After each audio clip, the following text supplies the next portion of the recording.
तो मैं आपके समक्ष विचार प्रस्तुत करूंगा, आप उस पर विचार करना, चिंतन कि हिंदू कोड लॉ है, अम्बेडकर इसमें विधान है कि तलाक ले सकती है पत्नी।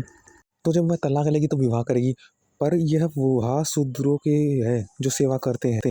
ब्राह्मण क्षत्रिय वैश्य पुनर्विवाह नहीं करता, वह नियोग करता है, क्योंकि विवाह उनमें पतन भी हो सकता है व्यक्ति का।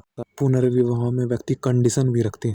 इच्छा कभी भी अधिकार को नहीं दर्शाती, इच्छा अलग होती है जो हमें स्वयं के अधिकारों से भी दूर ले जा सकती है। इसलिए अधिकार तो ये होता है कि हम किससे क्या गुण ग्रहण करें, किससे क्या अच्छाई सीखे, वह स्वयं पर निर्भर है। तो नियोग से हम एक दूसरे की पुत्र प्राप्त कर उससे अच्छाई अपने पुत्र के द्वारा पुत्र के लिए जीवन से जी। एक बार व्यक्ति को संसार की कामना और सुख का भान हो गया तो फिर से सावधान रहना चाहिए, क्योंकि एक बार सुख की इच्छा होती हुए दोबारा विवाह करने से व्यक्ति पतन की ओर अधिक। तो उसमें यही है कि अपने लक्ष्य की ओर, उद्देश्य की ओर जाते हुए उन कामना को पूर्ण करो। सहायता इसे कोई आपको सिखा सकता है, उससे सीख सकते हो आप, उसके गुण से आप बहुत कुछ प्राप्त कर सकते हो। कोई भी विद्वान हो बड़ा से बड़ा, वह आपको गुण दे सिखा सकता है। वह यह नहीं कि आपके लिए करेगा, आप उससे अपना कार्य कराएंगे।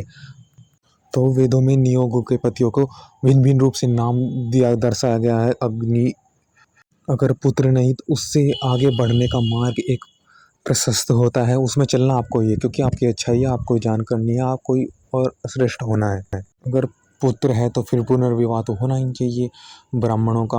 और अगर पुत्र नहीं तो पुत्र के लिए हम नियोग कह रखा है, तो ये ध्यान रखना चाहिए।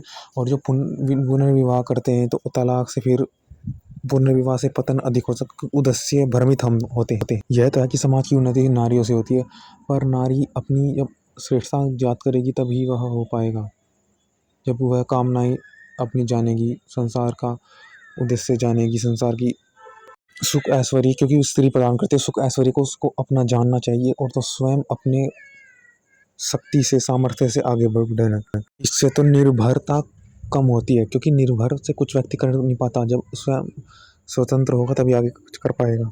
और स्वतंत्र व्यक्ति जब अपनी को जानता है, शक्ति को, तभी कर पाता है। दूसरों की स्वतंत्रता देने से हम स्वतंत्र नहीं होते। स्वतंत्र अपनी एक भावना है। जब स्वयं संकल्प प्रेरणा करते हैं अग्रसर, तब हम स्वतंत्र होते हैं।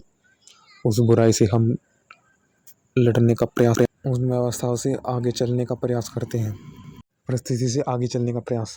अधिकारों में नियम होते हैं, यह नहीं कि कोई नियम हो कि जो हमें स्वतंत्र दे। वह तो एक तरह से, और कंडीशन से व्यक्ति क्या अपने अधिकार को जान पाएगा? नहीं। तो उससे तो फिर जब जान नहीं तो फिर मनमानी व्यक्ति करते हैं। कंडीशन से यही होता है। पुनर्विवाह में व्यक्ति कंडीशन भी रखते हैं।